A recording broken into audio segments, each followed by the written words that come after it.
You will be shocked, but it turns out that recently, in the archives of the brilliant physicist Albert Einstein, letters were discovered that show the great scientist not only admitted the possibility of life after death, but also tried to scientifically explain where the soul goes. And he succeeded. Today, the scientific community does not know what to do with this discovery, since it overturns everything we thought we knew about the world.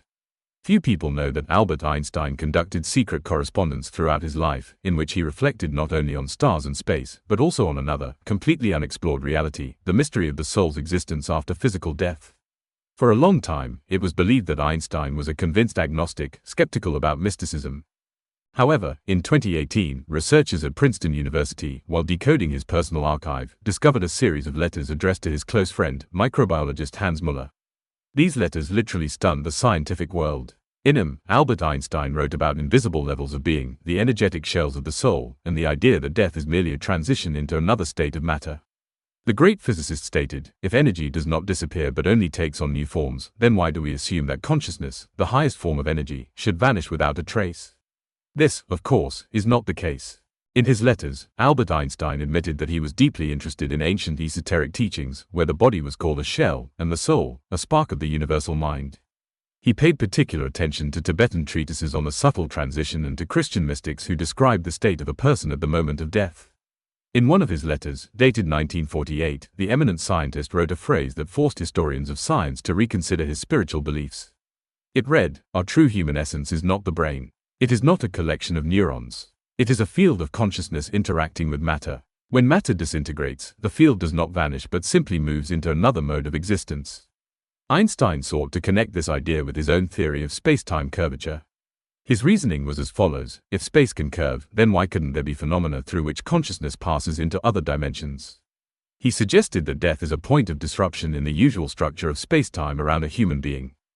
Albert Einstein did not stop there. Even more shocking events followed. In 1950, the scientist wrote an experimental plan in which he proposed recording mysterious energetic changes in the room of a dying person.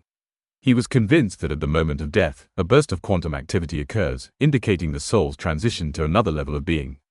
Thus, Albert Einstein was almost 50 years ahead of modern physicists who speak today of quantum consciousness. Even then, he was already trying to unite science and mysticism. But why did he remain silent about it? In one of his letters, he admitted that if he voiced such assumptions publicly, it could destroy his reputation. He believed that physicists of his time were not yet ready to accept the idea that the universe is intelligent and that death is nothing but an illusion. For this reason, Albert Einstein decided to share his ideas only with a small circle of friends, asking them not to publish anything until after his death. The main idea of Einstein's letters comes down to the following. First, consciousness is a unique form of energy. Second, energy does not disappear, it changes form. Third, death is not an end, but a transition of the energy of consciousness into another dimension of space-time. He called this process the Great Transformation. Albert Einstein came very close to a scientific justification for the existence of the soul, but chose not to challenge society, understanding that his statements would be perceived as mystification. Yet today, when quantum physics acknowledges the possibility of multiple parallel worlds, and neuroscientists recognize the mysterious nature of consciousness, Einstein's letters sound like a stroke of genius foresight. Perhaps the scientist possessed an intuition that allowed him to see far beyond the technologies of the 20th century. Albert Einstein, being one of the greatest minds of humanity, was not simply interested in life after death, he sought a way to prove its existence scientifically. His secret letters are a bridge between science and mysticism, between formulas and the eternal questions of existence. And if the energy of the soul truly does not disappear, perhaps Einstein is observing us right now from another dimension. But the shocking secrets of Albert Einstein's personal correspondence do not end there. In one of the letters addressed to a close friend, Einstein mentioned that he sometimes felt the presence of deceased relatives, especially in moments of deep concentration. On this subject he wrote, "When I work on equations for a long time, I feel the quiet voice of my mother nearby. It is strange, but it seems she is watching over my thoughts." The physicist did not consider this to be mere imagination. He compared his experiences with the law of conservation of energy. If energy does not disappear but transforms, why should the consciousness of a loved one vanish forever? Perhaps it continues to exist in another form and, under certain conditions, can interact with us. Einstein also confided to one of his friends, "Today in a dream I saw my late father, who seemed to be sending me a message through light and energy. I am convinced this is not mere coincidence, but a form of contact based on principles of physics we do not yet know." The scientist tried to systematize such observations. He outlined 3 possible mechanisms of encounters with the deceased. First, energetic presence. The consciousness of the deceased exists as an energetic form that can be felt. Second, psychic memory. Strong emotional bonds between people may leave imprints in the material world. Third, quantum interactions of consciousness. At the subatomic level, entanglements between the consciousness of the living and the departed may occur. Modern studies of quantum consciousness and psychophysics strikingly resonate with the physicist's reflections. Researchers record phenomena that cannot be explained by ordinary laws, for example, the spontaneous appearance of memories of the deceased, the sensation of presence, or inexplicable electrical signals in the brain during contact with places associated with the departed. Despite his skeptical rationalism, Albert Einstein nevertheless allowed for the possibility of encounters with deceased relatives, seeing in this phenomenon a law of nature rather than a mystical miracle. His letters and diaries are a bridge between science and spiritual experience, pointing to the idea that death may not separate us, but merely transfer our loved ones into another mode of existence. And if Einstein was right, it means that we are capable of feeling our departed loved ones, and they are capable of communicating with us, remaining within the flow of energy that unites the living and the dead. And even this is not all. Albert Einstein did not want to stop in his study of the mysteries of life after death. In 1949, he discussed with a close friend a project he called the experiment for detecting conscious energy. He suggested that if consciousness is energy, and energy does not disappear, then we should be able to record it at the moment of transition from life to death. We must measure changes in the field around a person in order to understand where consciousness goes. He also considered experiments with quantum particles. Einstein proposed that consciousness might leave a trace at the subatomic level, creating miniature quantum imprints that would remain after a person's death. The idea seemed insane to his colleagues, but it was logical from the perspective of his own theory of energy and matter. If matter and energy are 2 aspects of the same whole, then consciousness, as the highest form of energy, does not vanish with the decay of the body. The physicist paid special attention to measuring the influence of strong emotional bonds. Albert Einstein suggested that at the moment of death, the energy of consciousness could be transmitted to close relatives through fields that cannot yet be measured with instruments. His letters also mentioned potential contact experiments. Einstein dreamed of creating a device that would record the reactions of the living brain to the energetic signals of the deceased. Despite seeming like science fiction, he treated this as a scientific experiment, not a mystical ritual. Albert Einstein understood that his ideas would be met with distrust, which is why he carefully documented them in letters and diaries, sharing them only with a small circle of trusted people. But today these records allow us to see that the great physicist perceived not only the laws of the material universe, but also mysterious layers of reality where life after death and contact with parallel worlds may be possible.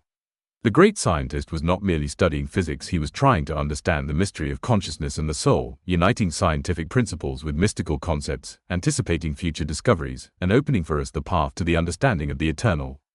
Albert Einstein's ideas resonated not only with modern physicists but were also confirmed by numerous experiments. For example, one researcher, Lewis Harding, a specialist in quantum informatics, proposed a theory stating, if consciousness truly is an informational structure, then after death it may pass into what is called the quantum memory field. This is a hypothetical state in which the structure of personality does not vanish, but continues to exist in the form of waves, interacting with one another. He believed that the universe itself may possess the ability to remember information. If this is true, then consciousness is not only preserved but may also reincarnate into another physical form. Thus, not only the existence of life after death, but also the process of reincarnation was confirmed. Another researcher, Harding, concluded that if the information of consciousness truly survives, it can be perceived by particularly sensitive people, psychics, mediums, and children, since the neural networks resonate with the quantum traces of past consciousnesses. This explains both cases of spontaneous memory and the phenomena of so-called returned souls. However, not all quantum waves of consciousness are needed by the universe. Only those that carry development continue to live after death. The rest are erased, just as an artist erases unnecessary lines from a canvas. Another specialist, Professor Karen Blake, a neurophysiologist from Princeton, stated that modern science is too afraid of questions that challenge traditional dogmas. According to her, the scientific community often chooses the path of least resistance, preferring to adhere to established theories even when evidence appears that contradicts them. This is fear of the unknown, fear of having to reconsider the fundamental foundations of our understanding of reality. But if we ignore phenomena that do not fit into our models, we limit our own development and block the way to new discoveries. After all, truth is often found beyond the usual boundaries of perception. Recognizing the existence of the soul as an informational structure could change our understanding not only of life and death, but of the very nature of the universe. Consciousness is not a product of the brain, but a fundamental structure of reality. This assertion overturns all conventional ideas about human existence, taking us beyond a purely materialistic view of the world. Modern research in quantum physics increasingly confirms that information never disappears, even under the most extreme conditions, such as black holes. The soul, like any other form of information, can be preserved and transmitted through time and space. Its evolution takes place through the experience of life and death, just as data in digital format can be rewritten, enriched, and modified, but never completely erased. This concept not only explains the phenomenon of past life memories, but also offers a new understanding of reincarnation. If the soul is a carrier of information, then rebirth becomes a logical consequence of its striving for development and the accumulation of experience. The only question is whether we are ready to reconsider familiar dogmas and open our eyes to a deeper reality existing beyond the boundaries of our material world. Write in the comments, what do you think, was the great physicist right or not? Also, don't forget to like and click the bell so you won't miss new fascinating videos. Thank you very much for watching. Wishing you all long life and goodness.